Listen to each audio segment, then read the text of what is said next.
Shalom semuanya. Pada tanggal 17 Agustus 2026 ini, kita merayakan ulang tahun kemerdekaan Republik Indonesia yang ke-81.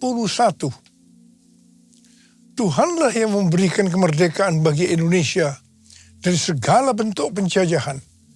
Dirgahayu Republik Indonesia. Seperti yang saya katakan sejak tahun 2025, bahwa keadaan dunia sedang tidak baik. Kita berada dalam tahun yang sukar, sulit, peperangan, bencana alam, ketidakpastian, krisis ekonomi yang semakin intens. Ini juga berdampak terhadap Indonesia. Kita harus banyak berdoa untuk Indonesia. Janji Tuhan dalam 2 Tawaris 7 ayat 13 dan 14 berkata, "Bila mana aku menutup langit sehingga tidak ada hujan, dan bila mana aku menyuruh belalang memakan habis hasil bumi, dan bila mana aku melepaskan penyakit sampar di antara umatku, dan umatku yang atasnya namaku disebut, merendahkan diri, berdoa dan mencari wajahku, lalu berbalik dari jalan-jalannya yang jahat, maka aku akan mendengar dari sorga, dan akan mengampuni dosa mereka, serta memulihkan negeri mereka." Haleluya! Sesuai dengan apa yang dikatakan dalam Yeremia 29 ayat 7, maka kita harus mengusahakan kesejahteraan kota, negara di mana kita tinggal, dan berdoa untuk kota, negara itu kepada Tuhan. Sebab kesejahteraannya adalah kesejahteraan bagi kita semua. Damailah Indonesiaku, damailah Indonesiaku, lawatan Allah terjadi, damailah Indonesiaku. Damailah Indonesiaku.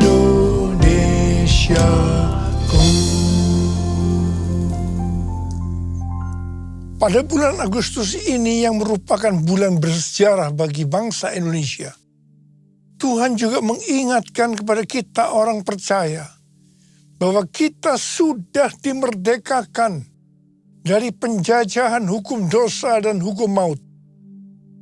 2 Korintus 3 ayat 17 berkata, "Sebab Tuhan adalah roh, dan di mana ada roh Tuhan, di situ ada kemerdekaan."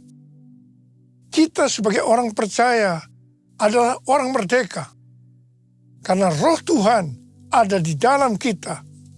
Haleluya!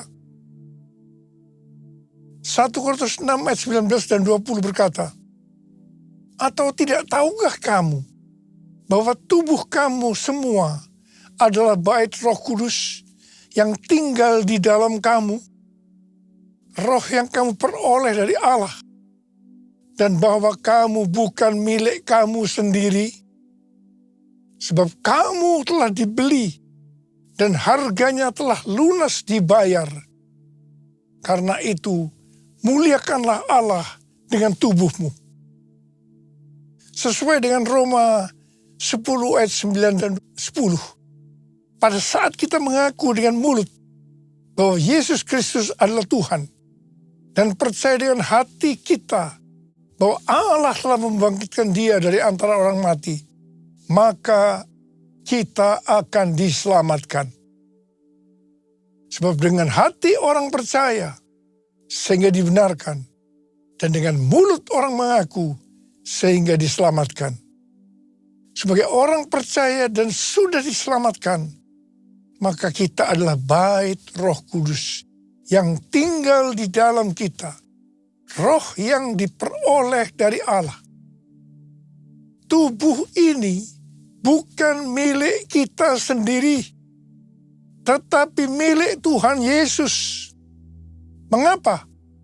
Sebab kita sudah dibeli dari tangan iblis dengan darah Tuhan Yesus, dan harganya sudah lunas dibayar.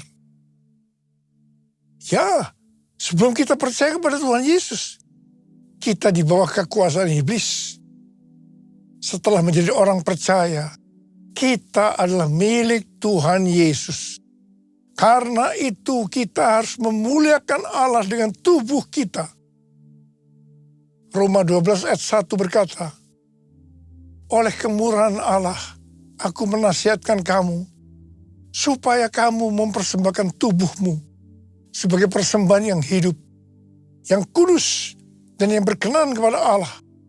Itulah ibadahmu yang sejati.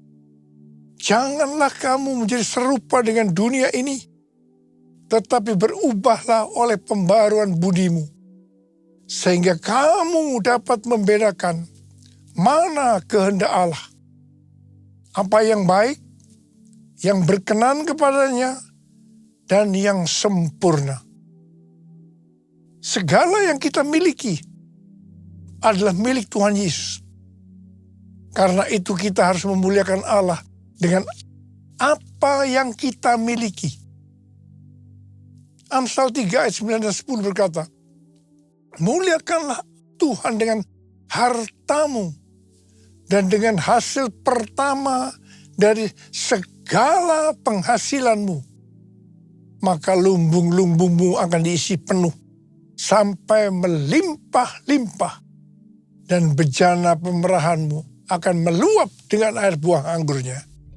Ini adalah persembahan suluk. Bapa, ku persembahkan tubuhku sebagai persembahan yang hidup, kudus, dan yang berkenan padamu, sebagai ibadah yang sejati. Saya katakan sekali lagi, bahwa sejak tahun 2025 Tuhan mengingatkan kita tentang keadaan dunia. Saya terus-menerus mengingatkan hal ini. Kita sedang memasuki keadaan yang sukar, sulit, peperangan, bencana alam, ketidakpastian, krisis ekonomi yang akan semakin intens. Memasuki tahun 2026, keadaan ini akan semakin parah sampai dengan hari ini. Keadaan tidak akan bertambah baik, sebab kita sedang menuju masa pencobaan yang akan datang ke seluruh dunia untuk mencobai mereka yang ada di dalam dunia ini. Seperti yang Tuhan Yesus katakan kepada jemaat di Philadelphia. Sesuai dengan referensi Alkitab Penuntun Hidup Berkelimpahan, seri The Full Life Study Bible, tentang perkataan Tuhan Yesus kepada jemaat di Philadelphia untuk melindungi mereka yang menuruti firman Tuhan, untuk tekun menantikan kedatangan Tuhan. Dikatakan bahwa kita yang menantikan kedatangan Tuhan, yang menjadi pemenang sebelum hari pencobaan itu tiba, kita akan dilindungi melalui pengangkatan. Haleluya! Karena itu kita harus menjadi pemenang. Seperti yang Tuhan Yesus katakan kepada jemaat di Philadelphia. Siapa yang bertelinga, hendaklah mendengarkan apa yang dikatakan Roh kepada jemaat-jemaat. Barang siapa menang, arti yang taat melakukan apa yang dikatakan oleh Roh kepada jemaat-jemaat, maka ia akan masuk surga. Dengan keadaan dunia seperti sekarang ini, banyak di antara kita, terutama anak-anak muda yang mengalami depresi, frustasi. Ada beberapa di antara mereka yang punya keinginan untuk bunuh diri.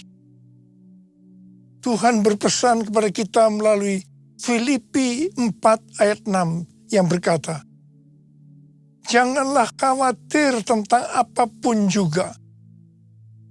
Janganlah khawatir tentang apapun juga. Tetapi nyatakanlah dalam segala hal keinginanmu kepada Allah dalam doa dan permohonan dengan ucapan syukur. Banyak di antara kita pasti melakukan doa dan permohonan, tetapi banyak tidak disertai dengan ucapan syukur.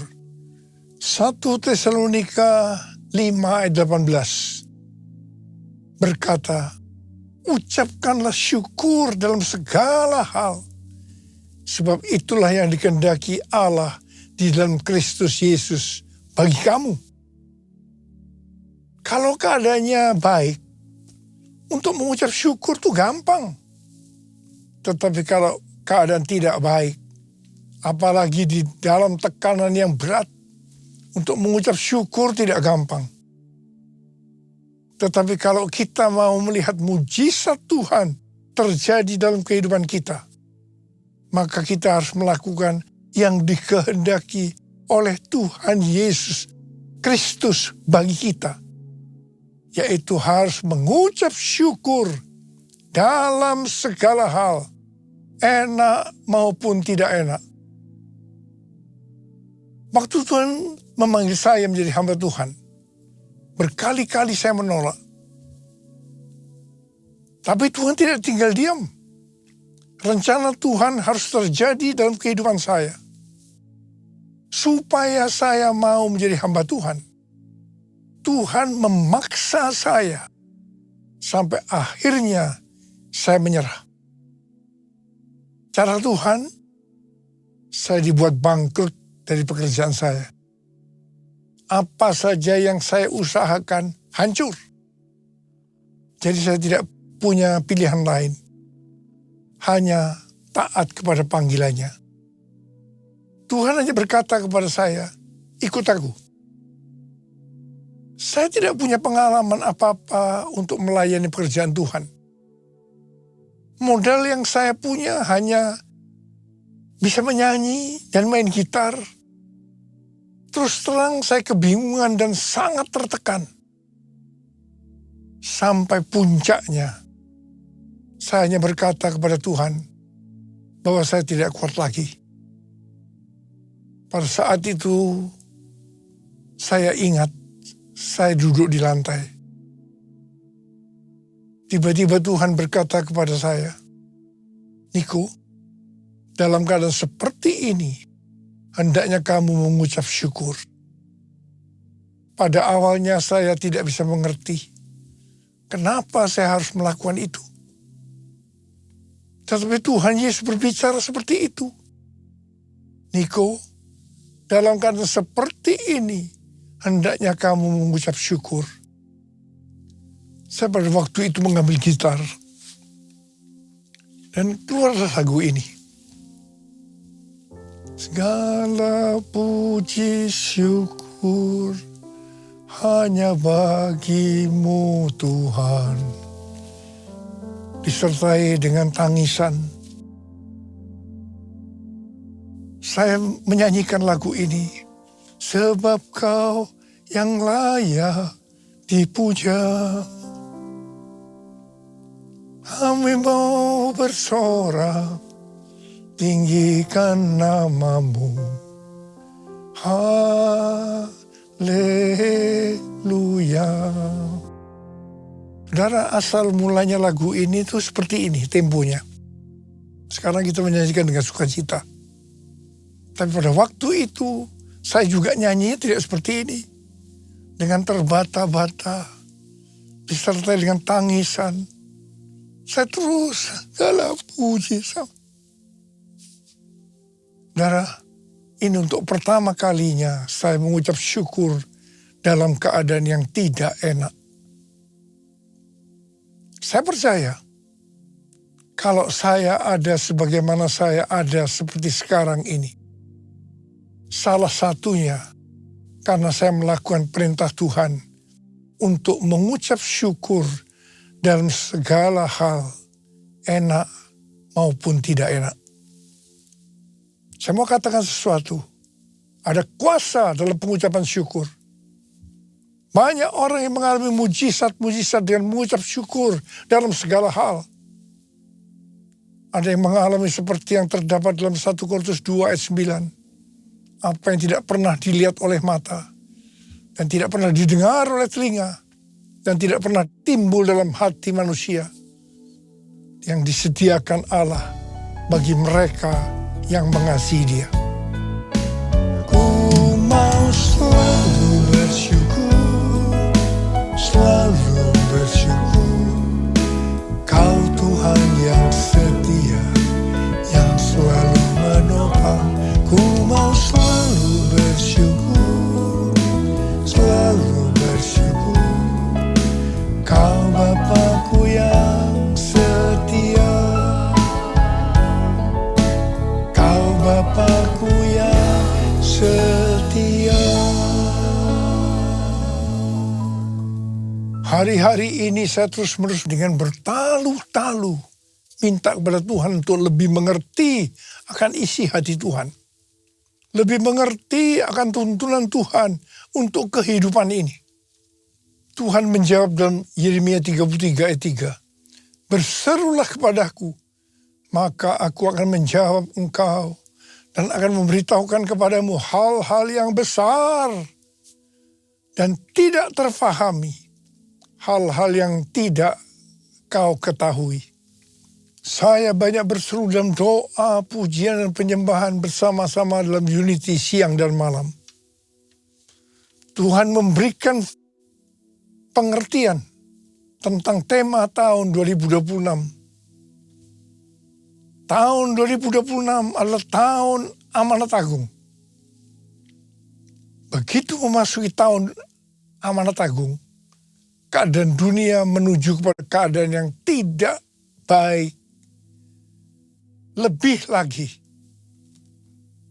untuk menyelesaikan amanat agung, yaitu supaya Injil diberitakan di seluruh dunia, menjadi kesaksian bagi semua bangsa. Supaya kita memuridkan bangsa-bangsa, goncangan-goncangan harus terjadi. Tema tahun 2026, tahun amanat agung, ini untuk mengingatkan bahwa kedatangan Tuhan Yesus sudah sangat dekat. Tuhan Yesus berkata, Aku datang segera. Untuk menyelesaikan amanat agung, harus dengan pola Tuhan Yesus. Seperti yang terdapat dalam Kisah Para Rasul. Di sini dituliskan, untuk menyelesaikan amanat agung, harus melalui 3 langkah. Langkah yang pertama, harus menerima kuasa Roh Kudus. Waktu Tuhan Yesus akan naik ke sorga, Dia memberikan pesan yang terakhir kepada murid-muridnya. Dalam Kisah Para Rasul 1 ayat 8. Tetapi kamu akan menerima kuasa kalau Roh Kudus turun ke atas kamu. Dan kamu akan menjadi saksiku di Yerusalem dan di seluruh Yudea dan Samaria dan sampai ke ujung bumi. Penyelesaian amanat agung dimulai dari Yerusalem. Kemudian seluruh Yudea dan Samaria dan sampai ke ujung bumi. Setelah itu Tuhan Yesus naik ke sorga. 120 murid berkumpul di kamar loteng di Yerusalem. Apa yang mereka lakukan untuk menantikan pencurahan Roh Kudus? Mereka semua bertekun dengan sehati dalam doa bersama-sama. Artinya mereka berdoa, memuji dan menyembah Tuhan dalam unity siang dan malam. Ini adalah prinsip restorasi Pondok Daud. Ini adalah prinsip menara doa. 10 hari setelah melakukan ini, pada hari raya Pentakosta, tiba-tiba terdengarlah bunyi seperti tiupan angin keras memenuhi ruangan itu. Dan tampaklah lidah-lidah seperti nyala api yang bertebaran dan hinggap kepada kepala mereka masing-masing. Mereka dipenuhi Roh Kudus. Mereka berkata-kata dalam bahasa-bahasa lain seperti yang diberikan oleh Roh Kudus itu kepada mereka untuk dikatakan. Itu adalah bahasa roh. Apa yang terjadi setelah murid-murid dipenuhi dengan Roh Kudus? Hal yang pertama, Petrus berkhotbah sekitar 5 menit. 3.000 orang bertobat dan dibaptis. Dan hal yang kedua, setelah murid-murid dipenuhi dengan Roh Kudus, mereka dipakai oleh Tuhan untuk menyatakan tanda-tanda dan mujizat, sehingga banyak orang yang bertobat. Hal yang ketiga, setelah murid-murid dipenuhi dengan Roh Kudus, maka cara hidup mereka berubah, sehingga banyak orang yang bertobat. Perubahan-perubahan yang terjadi dalam cara hidup jemaat yang membuat banyak orang bertobat adalah yang pertama, mereka bertekun dalam pengajaran rasul-rasul. Bagi kita, ini juga bisa diartikan mereka suka membaca Alkitab. Yang kedua, mereka suka berdoa dan hidup dalam unity. Yang ketiga, mereka suka memberi. Yang keempat, mereka suka memuji Allah dan bergembira, tulus hati, atau hidup berintegritas.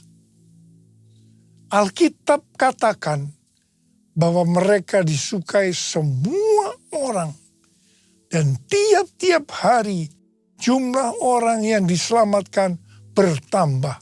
Haleluya! Langkah kedua untuk menyelesaikan amanat agung menurut Kisah Para Rasul adalah melalui aniaya. Setelah Stefanus dibunuh, terjadi aniaya bagi pengikut Kristus.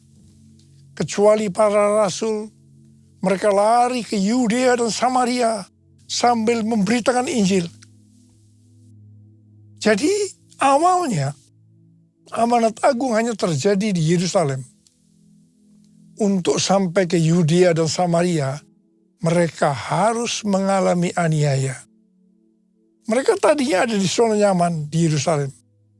Siapa yang tidak mau menjadi orang Kristen dengan keadaan yang seperti itu? Tetapi amanat agung belum selesai. Sebab selain Yerusalem, amanat agung harus terjadi di Yudea dan Samaria. Supaya mereka mau menyelesaikan amanat agung sampai Yudea dan Samaria, Tuhan izinkan aniaya terjadi. Metode ini tetap terjadi sampai hari ini. Aniaya terhadap gereja masih diizinkan supaya amanat agung selesai. Langkah yang ketiga, supaya amanat agung selesai menurut Kisah Para Rasul, yaitu terjadi perubahan paradigma dalam pelayanan. Tadi dikatakan bahwa amanat agung dimulai dari Yerusalem, ke Yudea dan Samaria, dan sampai ke ujung bumi. Jadi pada waktu itu pengertian keselamatan hanya untuk orang Yahudi saja. Karena itu amanat agung hanya di Yerusalem, Yudea, dan Samaria saja. Untuk supaya sampai ke ujung bumi. Artinya supaya bangsa-bangsa lain juga mendapatkan keselamatan. Maka Tuhan memberikan keselamatan untuk orang yang bukan Yahudi, yaitu Kornelius. Pada awalnya mereka tidak bisa menerima akan hal ini. Tetapi dengan berjalannya waktu, akhirnya mereka bisa mengerti bahwa keselamatan bukan hanya untuk orang-orang Yahudi saja, tapi untuk semua bangsa, termasuk bangsa Indonesia. Haleluya! Hari-hari ini kita banyak melihat perubahan paradigma dalam pelayanan untuk menyelesaikan amanat agung. Termasuk membuka gereja baru, di mana tempat yang dipakai bukan hanya di gedung gereja saja. Cara ibadah dengan doa, pujian, penyembahan, termasuk bahasa roh, untuk memuji dan menyembah Tuhan.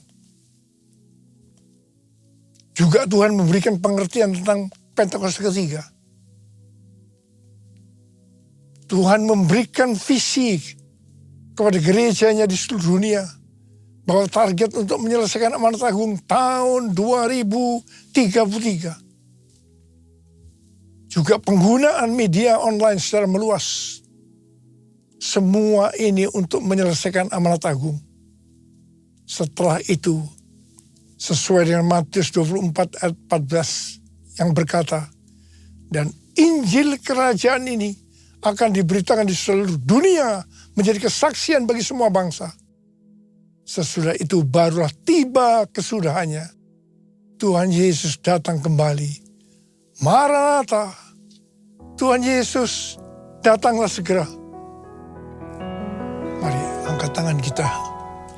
Syukur ku naikkan padamu, sembah ku hanya bagimu, bagi anak domba yang datang jadi raja. Bagi anak domba yang datang jadi raja. Mari, kasar. Sembah dia.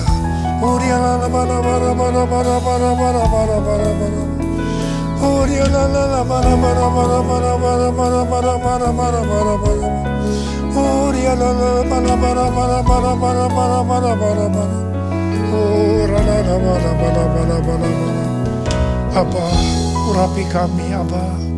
Urapi anak-anak-mu yang sedang menanti-nantikan kedatangan Tuhan. Urapi kami, taruh tangan di kepala masing-masing. Urapi kami. Terima pengurapan Tuhan, terima.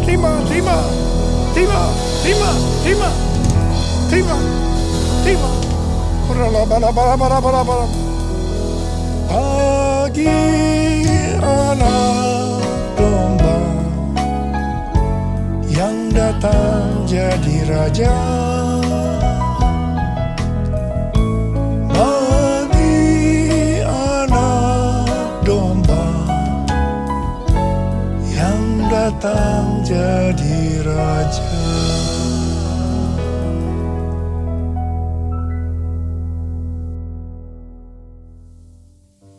Kita akan masuk dalam perjamuan kudus. Perjamuan kudus adalah perjamuan Tuhan Yesus sendiri. Setiap kali kita masuk dalam perjamuan kudus, kita akan mengingat ayat ini.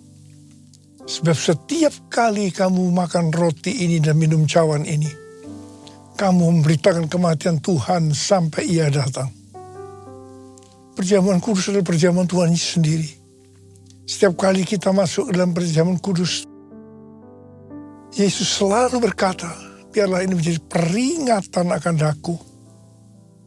Peringatan akan daku. Karena itu arahkan hati kita kepada kebaikan Tuhan. Supaya kita lebih mengasihi Tuhan Yesus. Kita lebih mengasihi satu dengan yang lain. Bapa, siapakah kami sebelum kami mengenal Engkau? Kami semua orang berdosa. Upah dosa adalah maut, mati. Tapi Engkau yang tidak berdosa telah dijadikan dosa oleh karena kami. Engkau harus turun dari sorga mulia, mati ganti kami dengan penderitaan yang luar biasa. Sungguh kalau kau pikirkan betapa baiknya Engkau Tuhan, betapa baiknya Engkau itu. Kau jadikan kami sebagai anak-anak-Mu. Engkau tuntun, Engkau bela, Engkau lindungi, Engkau berkati kami. Engkau tegur juga kalau kami salah, ya Abba. Itu Engkau ya Abba, itu Engkau. Tuhan Yesus akan memberkati kita melalui perjamuan kudus. Tapi Tuhan mau agar kita makan dan minum dengan cara yang benar. Karena itu masing-masing berdoa, introspeksi. Firman Tuhan sudah dibagikan. Mari mengaca pada firman yang sudah dibagikan. Kalau Tuhan mengingatkan agar kita menyelesaikan segala sesuatunya dengan Tuhan, langsung minta ampun. Ampuni kami Tuhan. Ampuni kami. Ampuni kami Tuhan. Ampuni. Bapa, terima kasih. Kami akan masuk dalam perjamuan kudus dengan hati yang penuh ucapan syukur. Dalam nama Yesus kami berdoa. Amin.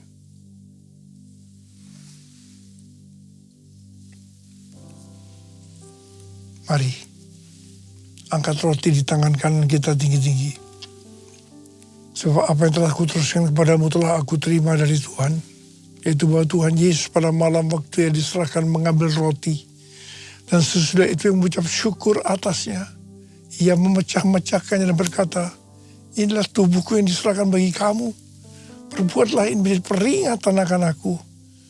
Sudah dikasih Tuhan, bukankah roti yang kita pecah-pecahkan ini adalah persekutuan kita dengan tubuh Kristus. Mari kita makan dalam nama Yesus.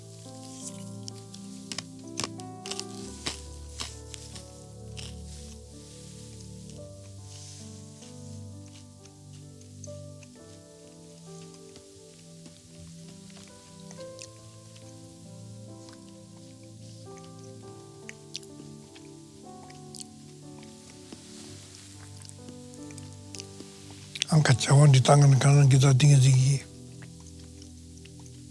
Demikian juga ia mengambil cawan sesudah makan. Lalu berkata, cawan ini adalah perjanjian baru yang dimeteraikan oleh darahku. Perbuatlah ini. Setiap kali kamu meminumnya, menjadi peringatan akan aku. Supaya kasih Tuhan, bukankah cawan pengucapan syukur. Yang atas kita ucapkan syukur adalah persekutuan kita dengan darah Yesus. Mari kita minum dalam nama Yesus.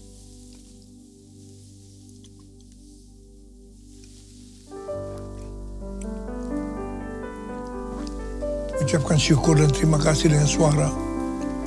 Tuhan, kami bersyukur Tuhan. Kami bersyukur dan terima kasih ya Tuhan. Kami bersyukur dan terima kasih ya Tuhan. Oh, rara-bara-bara-bara-bara.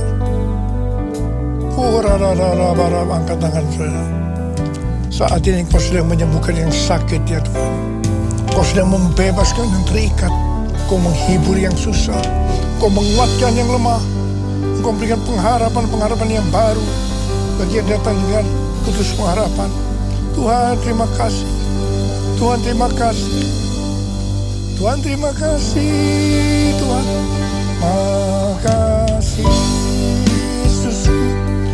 Terima kasih Yesusku. Puji syukur hanya bagi Tuhanku. Terima kasih Yesusku. Terima kasih Yesusku. Puji syukur hanya bagi Tuhanku. Terima kasih Yesusku. Terima kasih Yesusku, puji syukur hanya bagi Tuhanku. Terima kasih Yesusku, terima kasih Yesusku, puji syukur hanya bagi Tuhanku. Puji syukur hanya bagi Tuhanku. Puji syukur hanya bagi Tuhanku.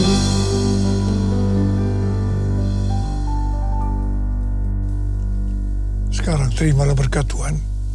Kasih karunia yang berlimpah-limpah daripada Allah Bapa dalam anak yang tunggal Yesus Kristus.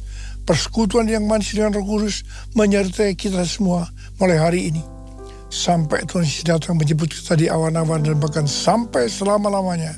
Yang percaya bersama-sama katakan, Amin.